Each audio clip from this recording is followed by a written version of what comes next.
Hi everyone, I'm Gil. In this course, we're going to learn the basics of CSS, or cascading style sheets. It's one of the core technologies for designing and building websites and applications. No matter what kind of website or web application you want to build, you'll have to use CSS. Now, you might have already used CSS or seen it in action in a previous course.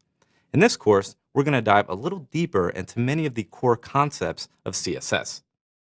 So, what exactly is CSS and why is it considered a core web technology? Well, CSS is a style sheet language that describes the presentation of web pages, whereas HTML is what forms the structural foundation of a web page. CSS is what we use to style the HTML with colors, backgrounds, font sizes, layout, and much more. Now, if you haven't written a lot of CSS or if you've never written CSS at all, don't worry. That's what this course is for. We'll start with basic CSS concepts, then gradually progress to more advanced topics and lessons. But before diving into CSS, it's important to have a basic understanding of HTML and the structure of a document. So if you're not familiar with HTML, go through our HTML courses first, then meet me right back here in CSS Basics.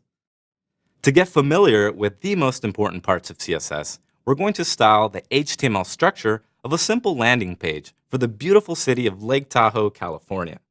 First, we'll learn the different ways we can apply CSS to a page. Then we'll start adding those nice design layers to our page with basic selectors, common CSS properties and values. We'll even use some of the latest features in CSS. Writing good, efficient CSS takes a lot of practice and careful consideration about how we write our code from the very beginning. So follow along closely, take good notes, and make sure you also take a look at the teacher's notes for each video, because they'll provide additional information and resources about each topic. By the end of this course, you'll be a few steps closer to being a CSS pro. Are you ready? Then let's get started.